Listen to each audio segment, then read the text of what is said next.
So let's call to order the June 10th, 2025 Oakland Town work session, commission work session on ordinance number 2025-04 impact fees. You have to do a roll call.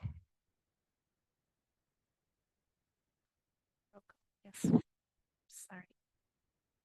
Commissioner Keller, Vice Mayor Satterfield, Mayor Taylor. Here. Commissioner Ramos is absent. Commissioner McMillan. Present. Awesome. All right. Let's get on it. How are you tonight?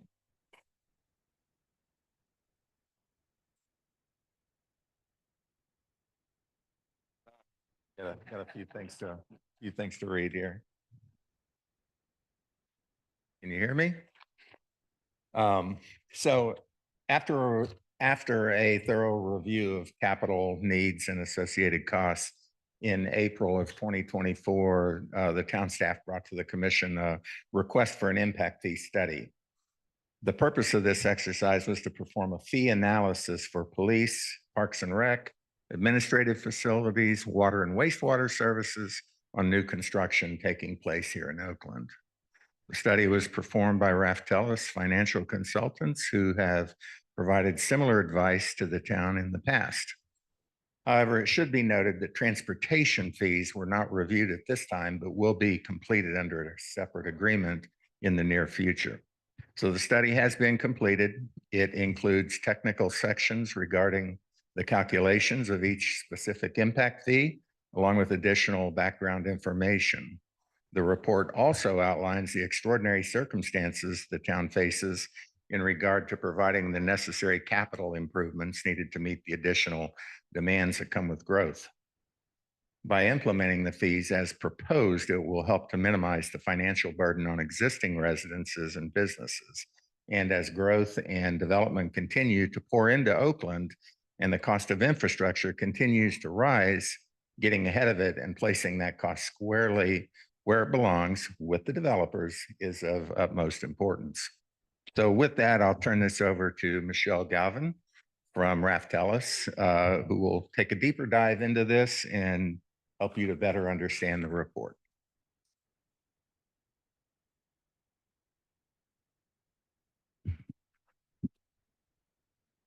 Good evening. I have a presentation for you all this evening to go over some of the major assumptions in regards to the impact fee study report, and to also go over the extraordinary circumstances that the town is currently facing in regards to the impact fees, and then show the existing and proposed fees and how they compare to some nearby communities.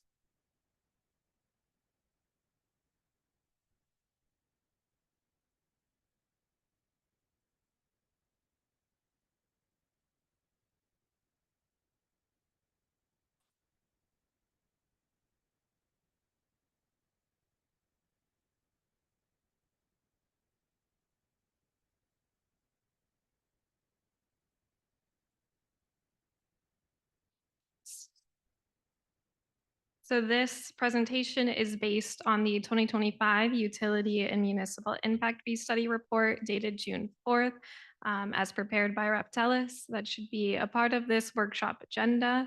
This is the first of two extraordinary circumstances workshops where we're going over the fee increases. As part of Florida statutes, if the impact fees are increasing more than 50%, they will have to go through extraordinary circumstance workshops and different Florida statutes regulation in order to adopt those fees at this time. So the town is considering adopting the fee schedule as it relates to police, parks, administrative facilities, water and wastewater impact fees. And the fees are increasing based on several primary factors, including the recent considerable population growth the town has been facing, and that growth is expected to continue over the next several years. Because of this growth, the town has needed to invest significantly into several of the facilities to meet these demands of growth. And then inflationary cost pressures on capital improvements are causing significant financial strain onto the town's facilities. So it is recommended that the town adopt the fees as calculated in full and move forward with the extraordinary circumstances. All right, next, please. Next one, please. So the main objectives of the study was to update the town's parks, administrative, police, water and wastewater impact fees. We also updated the cost allocation methodology, reviewed the historical assets, as well as the capital improvement program needed to meet the demands of growth. And by updating the impact fees, the town will minimize the cost burden of the new facilities necessitated by growth from falling onto existing residents and businesses. So this study does follow statutory perimeters and generally accepted case law as related to the Florida statute, impact fee statute.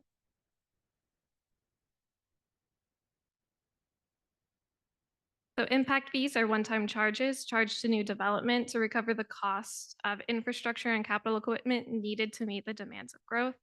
They do not fund the replacement of existing assets. They do not correct deficiencies in the existing level of service, and they do not fund the daily operating and maintenance of the departments.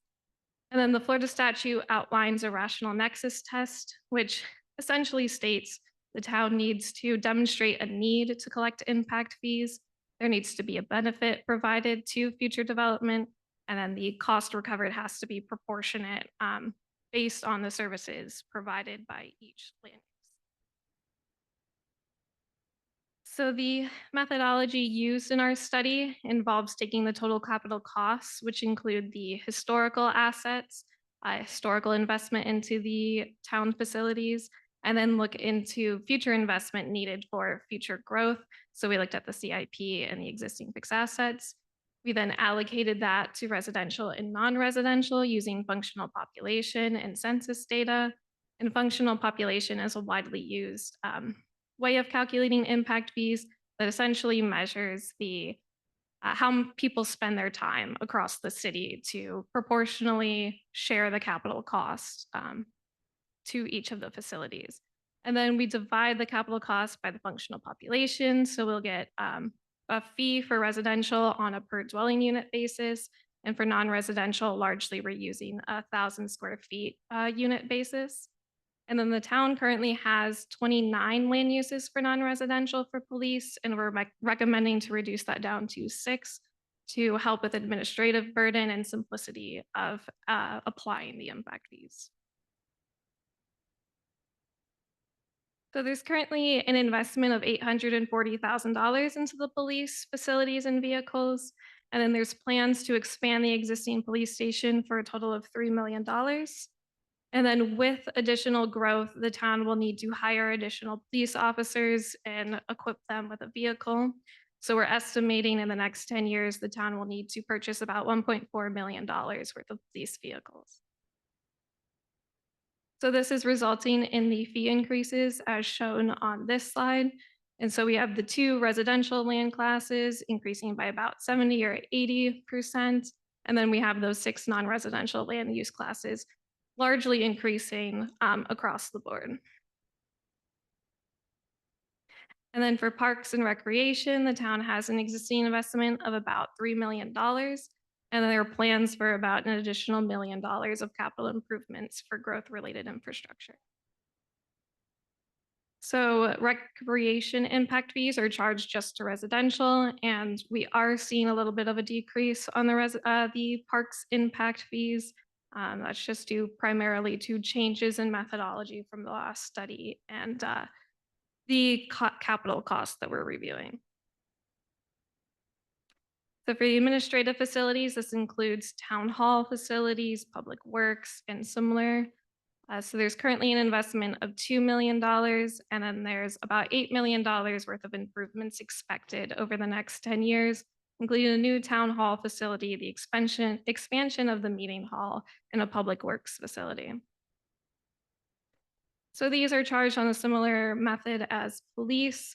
So you're seeing significant cost increase or fee increases for residential. In non-residential, it's looking like pretty high increases, but it's largely because right now the town just charges one single fee per 1,000 square feet for all non-residential land uses. So we are recommending to use these 6 land uses for that.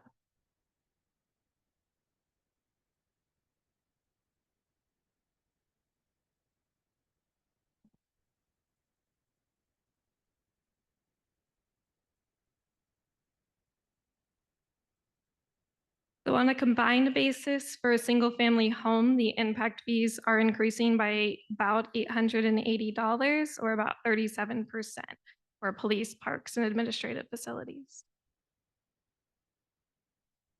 When you compare that to your nearby communities, the town of Oakland is going from about average, middle of the lane, to a little bit on the higher side, but you're comparable to Mount Dora, Orange County, to Varys, and still staying under nearby Claremont, St. Cloud, and Oviedo. The primary assumptions in regarding the water and wastewater impact fees is for water, there are plans to upgrade the existing water plant for about $5 million, as well as some additional transmission improvements for about $2.4 million. Now, regards to the wastewater impact fees, there's not any significant capital CIP items, but the fees were last updated in 2017 when the town was first establishing wastewater services. So the actual cost of improvements since then has exceeded those estimates at the time, and it's resulting in a higher fee. And so the town has about $4 million in existing wastewater assets. So this is resulting in a combined increase of about 26% for the water and wastewater impact fees, or about $774 for a single family connection. So then when you compare the utility impact fees to nearby communities, Oakland is one of the lowest on this list. And with these increases, is still staying on relatively the low to middle end of the comparison. And then when you look on the combined basis for utility and municipal impact fees, you can see Oakland is staying on the same part of the comparison. So you're still on the lower end as a lot of your neighbors.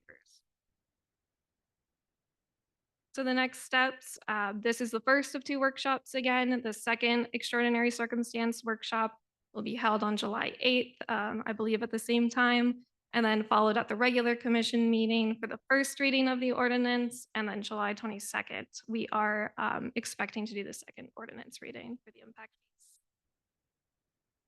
And then I'll be available for any comments, but otherwise I wanted to thank you guys for your time this evening. Okay, thanks. Just a couple of questions. I know you talked about reducing the parks impact fees. I don't know if you got that slide back up. Sorry, Kathy. On the parks impact fees, there was you'd recommend a reduction. Is there, and you stated a reason was why? From the last study, the fees were last updated in, I think, 2016, 2017. And since then, there's been a little bit of a change in methodology with that. And also, some of the capital projects have changed since then. And there's just not the growth-related capital projects currently in the CIP. So if we were to, and I'm just, there you go. Is there a reason why you couldn't just leave them as is? The impact fees do have to be reflective of what the town is actually providing. So if the impact fees, if you don't have the calculated infrastructure for that, the impact fees aren't representative of the services that you would be providing. So with the boost in population that the town's experienced over the last couple of years and what's coming up here, it wouldn't warrant leaving them as is. I mean, wouldn't it make sense that you would provide parks and recreation to those new residents? And I understand that looking at your document, you said that they can't be used to fund replacement of existing assets and stuff, but it doesn't talk about where you couldn't add assets to accommodate population.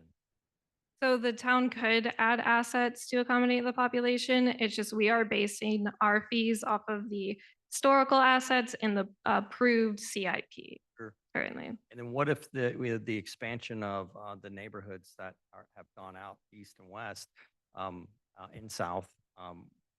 There's nothing that says you can't expand the park network as far as, something like pocket parks that Yes. you could use impact fees for to build and maintain. Is that correct? Yes, if there's growth-related parks needed, if you need to acquire land for parks in a new part of the city that aren't serviced, any new parks or any parks improvements that are related to expanded infrastructure and related to growth, you could use impact fee monies for, yes. And the reason I say that is the town owns a remnant piece of property that's maybe, a half an acre or a quarter acre. There's nothing that can't say you can't put a bench and a tree or whatever in place, that the residents couldn't enjoy.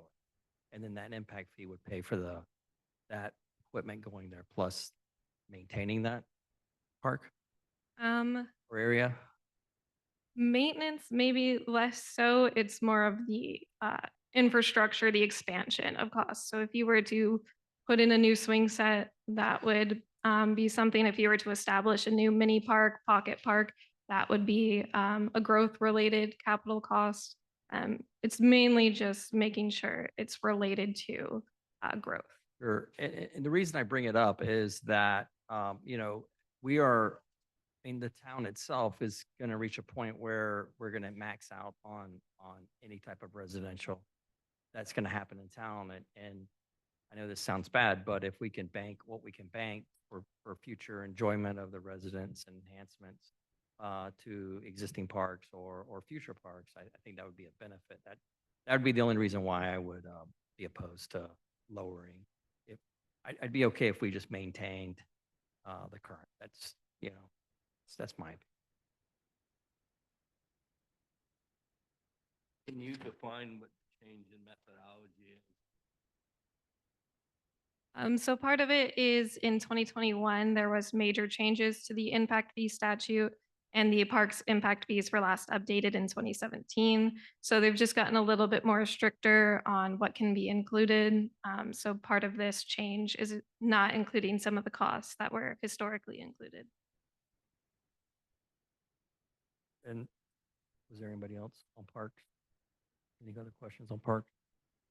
And then on the utility and municipal fee comparison, and I see that I guess we're on the low end of the spectrum as far as providing services. And I'm guessing somebody like Ocoee or St. Cloud, when they pay for their impact fees, if you were to build a house in St. Cloud, you would get hit with a $13,000 impact fee Yes. bill, right? Mhm. To connect, and I'm guessing that's so St. Cloud can expand their wastewater network. Is that Yes, it's each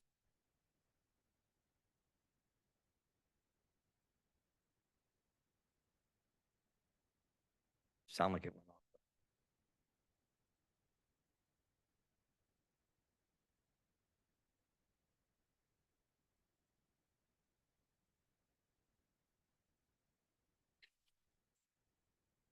Right.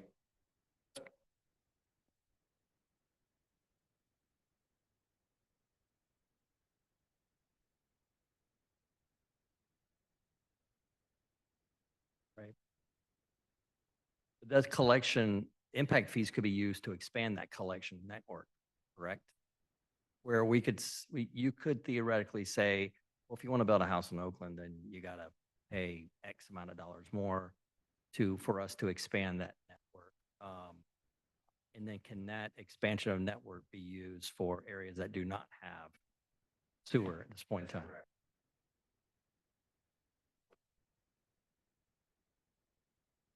that correct? Okay. Right. Not that we're treating the water because the treatment goes to Claremont. But the collection system that would then go to Claremont. Now, I do realize that Claremont only tells you, hey, I can only treat X amount of gallons per day of your wastewater.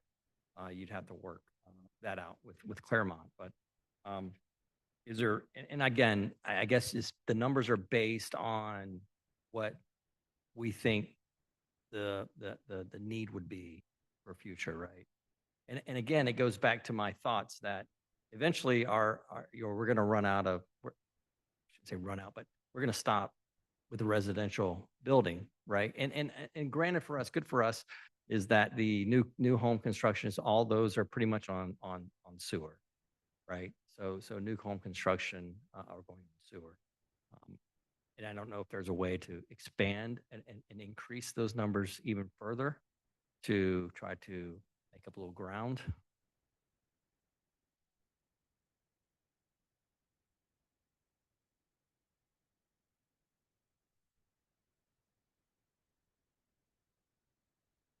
So that, the capital improvement plan would be what, every year? In the. Okay. What year do you think we're on? Well, I'd like to look at that too, because if we are able to take advantage of doing that, and look, I think we live in a very desirable area right now, and we're on top.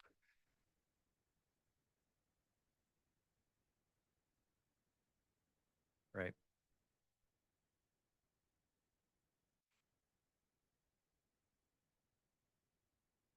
Right. Sure. And same with I would do the same for the water too. I mean, water is a valuable resource. And look, by no means am I trying to be greedy. I'm just, it's business, and I'm trying to take advantage of a business opportunity that we have here. And along those lines, I just was curious, so is there a limit to how often we can update our impact fees?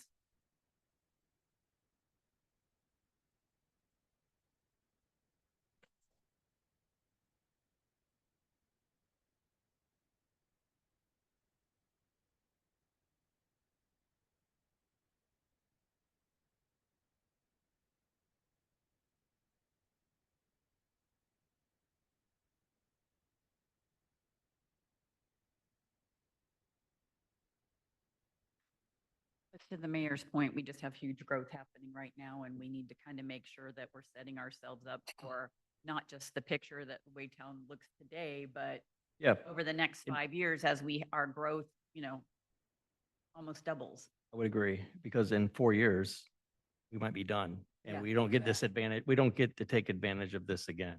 Again, I don't think it's being greedy. I think it's just setting ourselves up for success because, again, we've seen just in the last couple of years how we've kind of maxed out some of our current services or are coming close to maxing them out and making sure that we make the decision in the best interest of the town to keep its afloat. As y'all know, this is a passionate issue of mine since, this was something I encouraged the commission to look at before I was on board to make sure we're getting what we need to get to make sure we maintain the services and the level of service to our.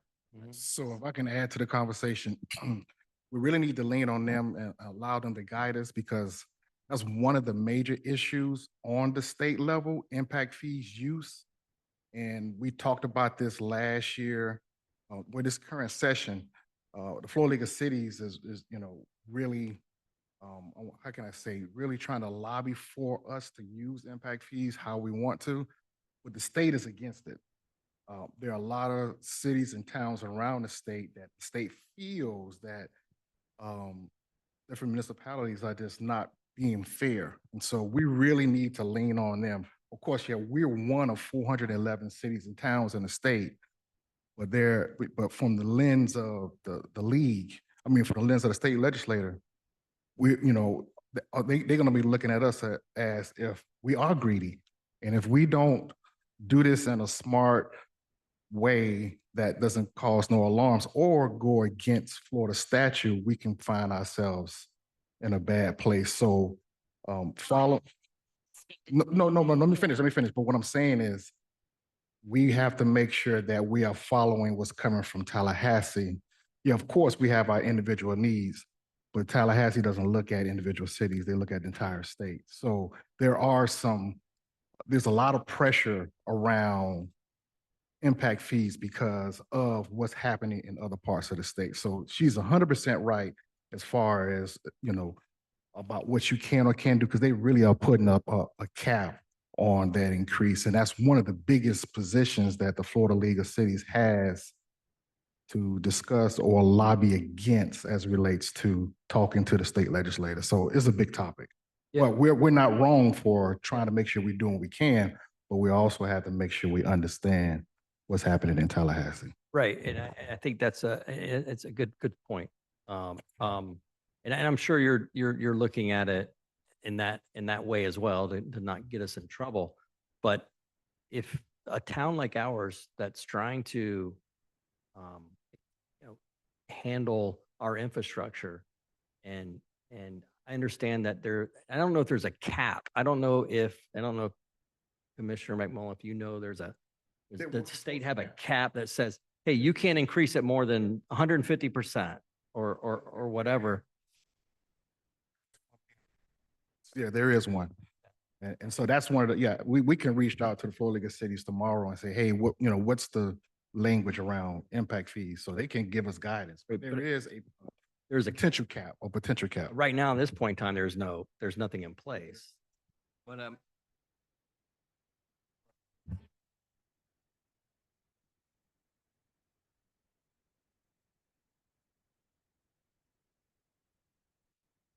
Okay.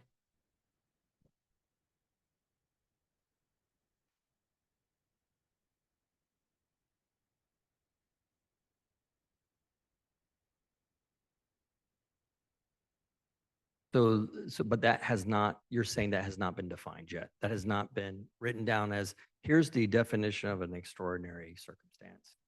Okay, so, and I'm gonna go through some, oh, go ahead. Well, and just along those lines, I wanted to just, looking at, when I looked through the report in my preparation for tonight's meetings, when you look at the towns or the cities that we're being compared to, they are much larger entities than we are as well. So, while, we may fall in the lower end or the higher end, depending upon, we're being compared to towns that are much larger and that have, much larger population and, we only have, And growth. yeah, and growth, and we only have this much, our 2.1 square miles, I think it said in the report. So again, I think that our, situation is unique in that we are going to be experiencing for the percentage of square mileage of our town, extraordinary growth.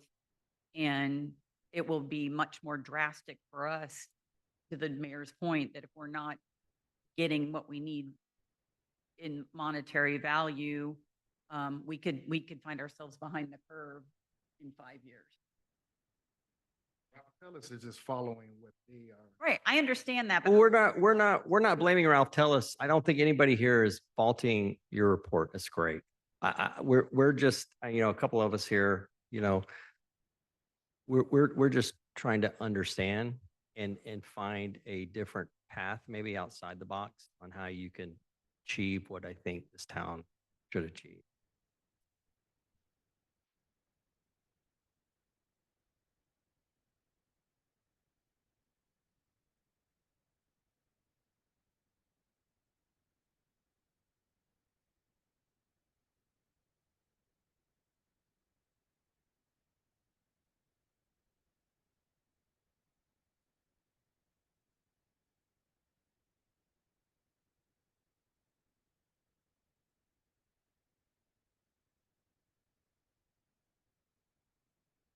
Right, right. But in 4 years, we could sit there and review this thing again and say, okay, we're going to lower our impact fees because our residential growth is gone away, right? But yet we've accumulated funds to help perpetuate and grow that growth.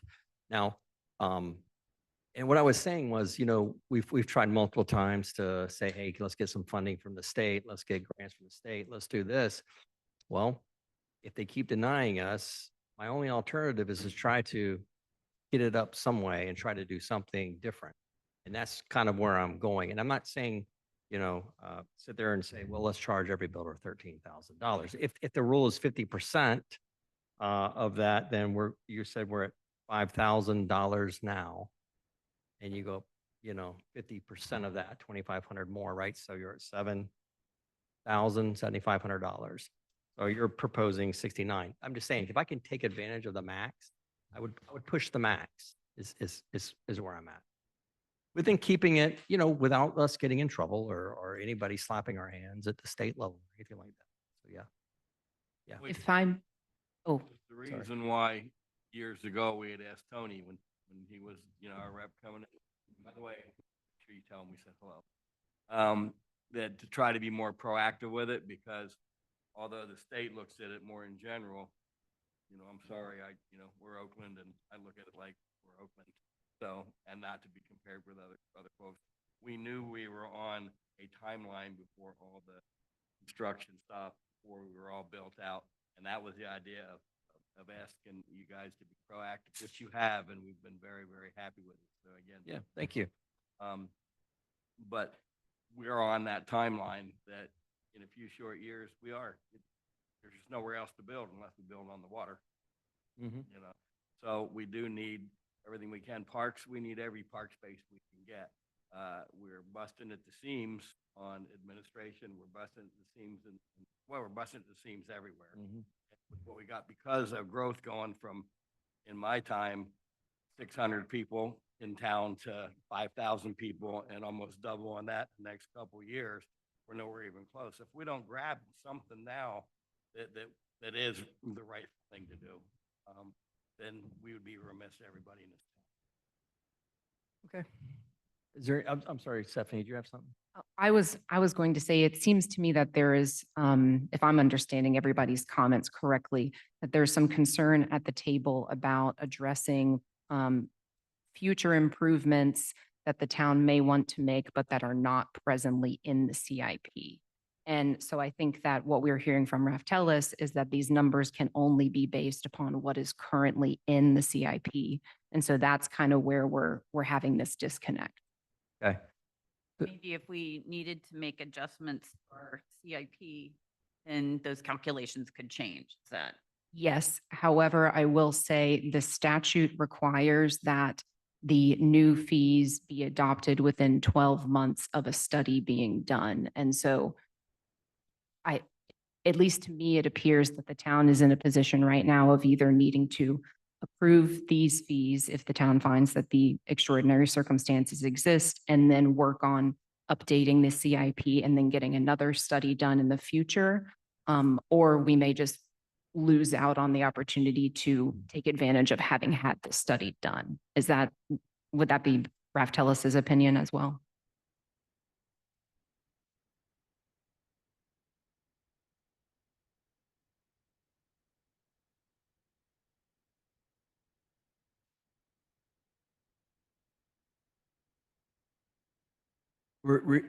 Approve these proposed fees that you have. Okay.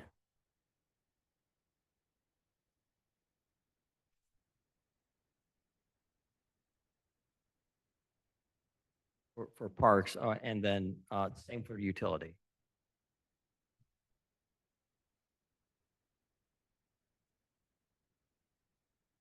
Here's a capital improvement plan. If we came up with a engineer that came up and said, here's your wastewater network. This is our capital improvement plans.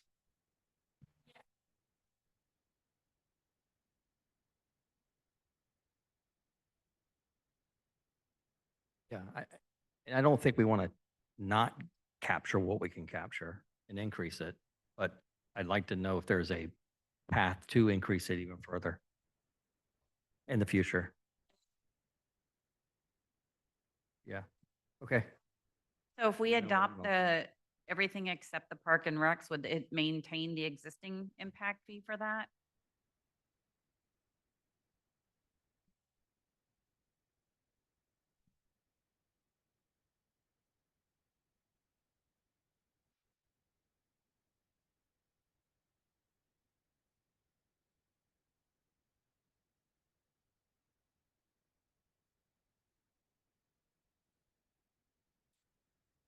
Any other questions? All right, so we'll close thank you, by the way.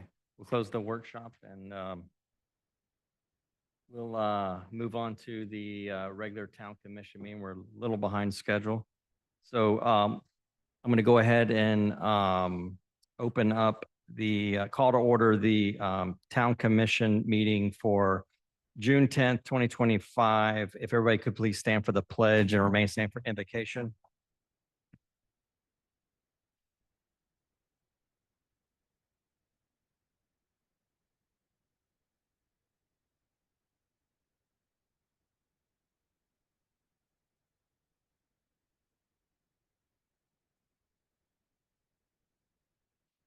Father, we come to you asking you for guidance and your love and your patience. Continue to work with us and work through us and work over us.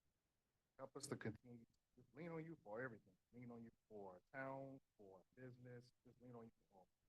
Bless our residents, bless our town staff, bless our mayor and all the commission, and bless all that love the town of Oakland. Keep us and help us understand that you are in the midst of everything. In your name. All right, Kathy, who's here? Commissioner Keller, Here. Vice Mayor Satterfield. Here. Mayor Taylor, Here. Commissioner McMullen, Present. Commissioner Ramos is absent. All right. We'll try to speed this along and get everybody out of here. So we got a couple presentations to read. We're going to start out first with a day of celebrate Juneteenth. Whereas on January 1st, 1863, President Abraham Lincoln issued the Emancipation Proclamation, setting in motion the end of slavery in the United States. The Civil War ended with the surrender of General Lee at Appomattox Courthouse in April 9th, 1865. This news reached Texas when Union General Gordon Granger arrived in Galveston Bay with Union troops. It was on June 19th, 1865, that he announced, "The people of Texas are informed that in accordance with the proclamation of the Executive of the United States, all slaves are free." Celebration of the end of slavery, which became known as Juneteenth, is the oldest known public celebration at the end of slavery in the United States. Juneteenth commemorates African-American freedom and celebrates the success gained through education and greater opportunity.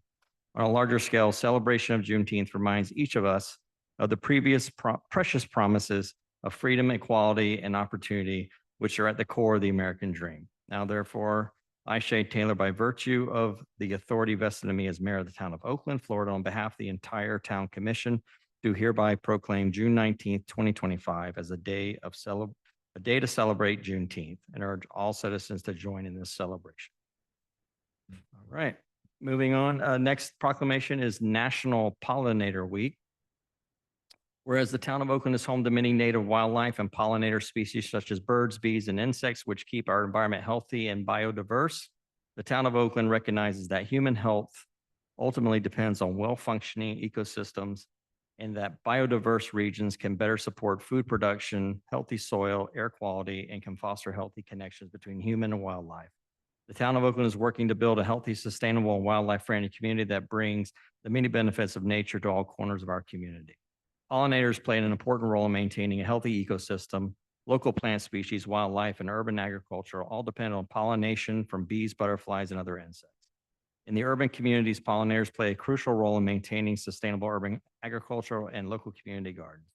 Pollinator species are in decline due to the habitat loss and the use of pesticides, causing species like the monarch butterfly to decline significantly in the past 25 years.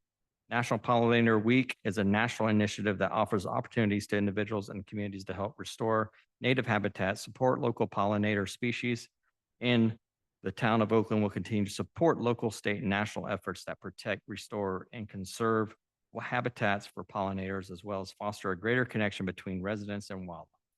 Now, therefore, I, Shane Taylor, by virtue of authority vested in me as the mayor of the town of Oakland, Florida, on behalf of the entire town commission, do hereby proclaim June 23rd through June 29th, 2025 as Pollinator Week in the town of Oakland, and encourage all residents to participate in community activities that support and celebrate pollinator protection. Take a trip down to the nature preserve. Very good to see. You'll see lots of pollinating birds down there, insects. All right, so that's the presentation. So now we'll move on to the consent agenda, and everybody had a chance to take a look at last meeting's minutes from 5/27 to 25, the town commission regular meeting. Are there any comments or questions? Hearing none, we'll entertain a motion. I'll make a motion to approve the consent agenda. Second, all in favor? Aye. Aye, okay. And then next on the agenda is the public forum, where we open it up to anybody in the public that would like to speak on a topic that is not on the current agenda. We have any takers tonight? Wow, okay. Oh, yes. Come on up. You waited last minute, Trilshan.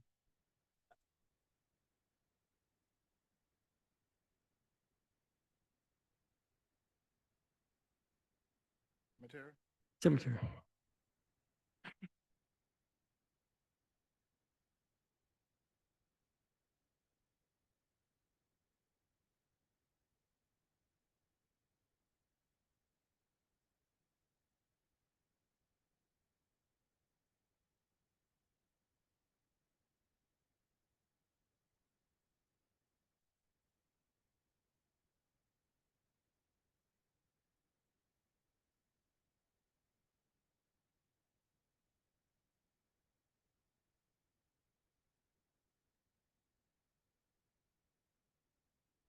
Yeah. Yeah.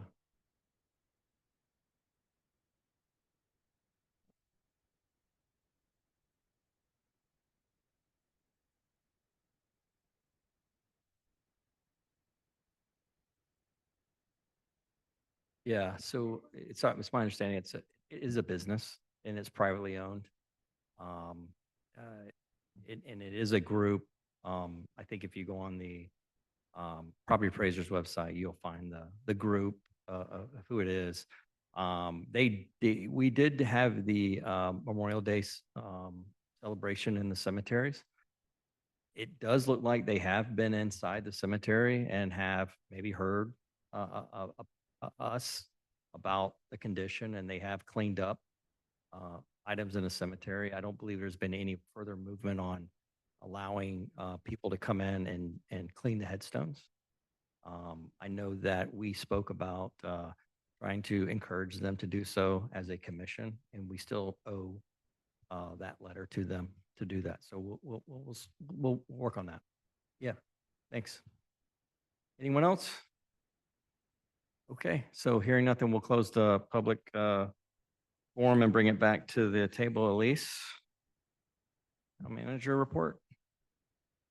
The only thing I have is a budget update. So Gabby and I met with all the department heads and all the commissioners to go over the first round of the budget, and we'll be doing our first budget work session on the next commission meeting at beginning at 6:00 PM. So that'll be our first round to really talk through what the budget is looking like overall. That. Thanks. Okay. Mel, anything from you? We are hiring for utility billing clerk. And for the nature preserve, they're looking for someone for one of their part-time positions. And then we have a police officer, a reserve officer, and a code enforcement that we're looking for. And I believe that's it, but that's all I have. Okay. So thanks. if you know anybody, Yeah, we're Okay. hiring. Got it. Thank you. Ms. Lynn, anything from you? I just want to talk about a really cool event we have coming up on June 26th, called Saving Oakland's Eaglets, a community effort. And we are going to have the Audubon Center for the Birds of Prey present, talking about the rescue efforts they did. They saved, I believe, 2 eaglets from the nest. And then several of the community that lives around there in the Oakland Park area, they have become eagle watchers, and they've been part of the process. And then Wei Shin Chen, who's a renowned photographer, is also an eagle watcher, and he's captured pretty much the whole rescue, the whole history of the story of the eagles on his camera, and he's going to be sharing those photos and telling the story as well. It's going to be a really cool night, and it's June 26th from 6:30 to 8 at the Arts and Heritage Center, and I hope you all can come. Great. Thanks. Deputy Chief, you've been doing a great job the last week. It has been a good couple of weeks, hasn't it? No, we're doing fine. We're actively pursuing police officers in the code enforcement position. We actually reached out also to Windermere because they have the same situation as us, and we think we're looking into maybe sharing a code enforcement officer. So there's options being tossed around. And I'm just looking, did you get your grass taken care of? Okay, perfect. All right. Great. All right, Mr. Parker. Just a couple of items of interest. This Friday, it's tentatively scheduled to have the big acorn installed in the middle of the roundabout feature. Let's hope it sticks to that. They stick to that schedule. Moving on, we've had a report from the Water Management District that their employees were afraid to get in the water down at Lake Apopka to do some repairs on their equipment due to nuisance alligator. So we are in the process of having that alligator relocated. And I just want to urge everyone, it's against Florida law to feed alligators, and this one's been fed. There's no doubt about it. So that's all I had. Great. Appreciate it. Thanks. Commissioner Keller? I don't have anything to add. Okay. Commissioner McMullen? I'll be brief. Last Friday, I was in Port Charlotte as a member of the Florida League of Cities Board. And we had a presentation about all the things that's going on with the League of Cities. I'll be real quick. But the biggest piece right now that's going on is, of course, the state legislator, they are back. I think they're going back in session soon. One of the biggest pieces that we all gonna have to deal with is that the state legislators, along with Governor DeSantis, are trying to eliminate property taxes. And so there's going to be a big campaign around that piece about educating all of us. Just real quickly, our property taxes pay for fire and police and public works.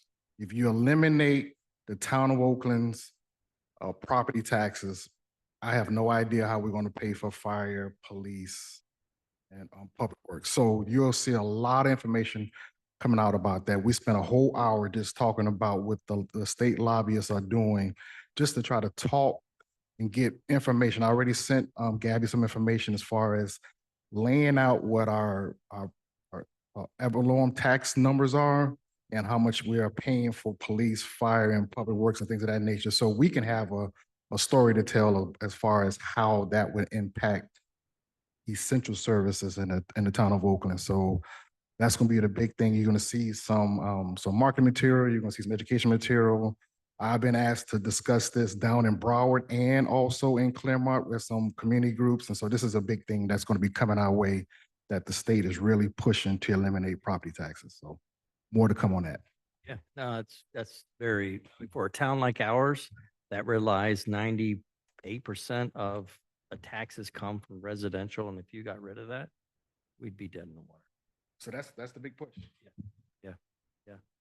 Vice Mayor?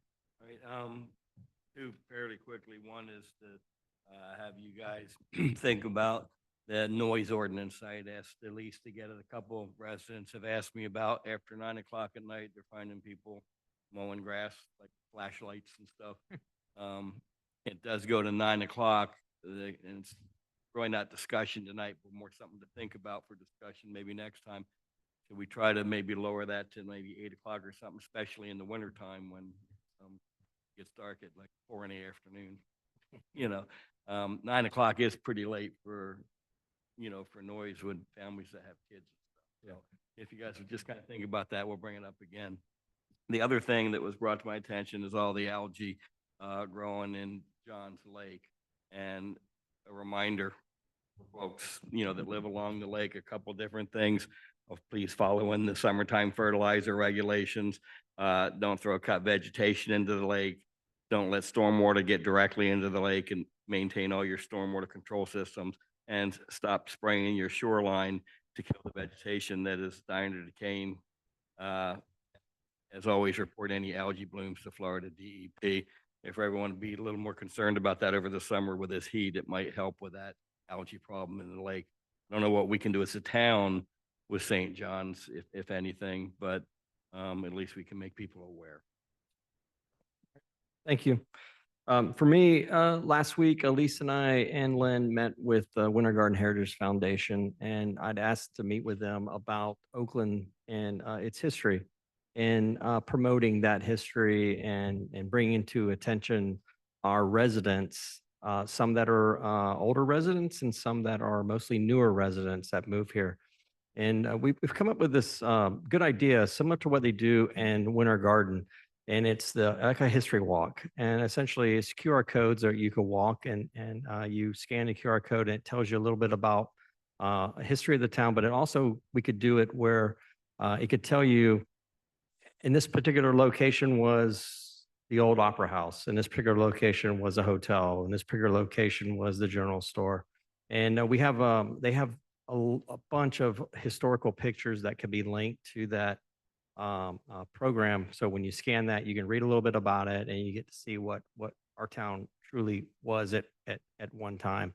And it just carries on that history. I mean, way to know oneself is to know one's history. So to me, that's kind of an important program, I think, that we support. And then, as that grows, we can expand that history walk, and we can expand what, preserving the history in town as well. I know there are a lot of residents have expressed interest in trying to, especially the ones that live in the older houses, trying to get their house on some sort of local historical registry where, it highlights their house and what their house was, and try to preserve what we have here, because once it's gone, it's gone. You can't bring it back. So it was a good conversation. So hopefully they'll roll that out in the next few months, I think, is what they're going to try to do for us and stuff. So other than that, that's it for me.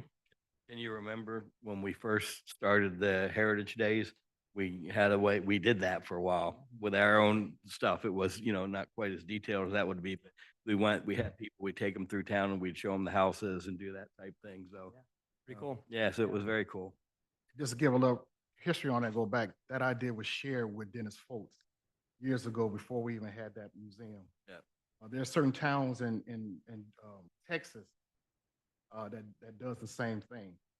That was one of the reasons why we had those little placards that Mike Parker has put, so we can put different signs up around town that he has in both of the arteries coming in. We want to try to expand it. So that's been a discussion before, placing some markers like that in town. So that's been a long time discussion.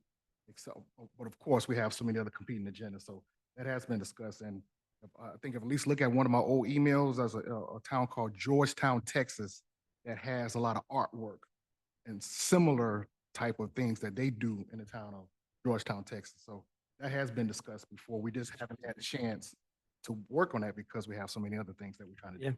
Yeah. So hopefully we can get that going there. Well, and one of the things that when Mike Parker and I were driving around looking at the project that we've been working on, I saw one of the pillars from the old, is it Mather Smith plantation or whatever? And I was like, that, like, I feel like that little pillar should be protected because who knows how many hundreds of years has that been there? 150 years? Yeah. Maybe more. Yeah. Yeah, Absolutely. Absolutely. that would be great. Anything else from anybody? All right. But if our hearts and minds are satisfied, let's adjourn. It's 7:23 and it's storming. All right. Thank you.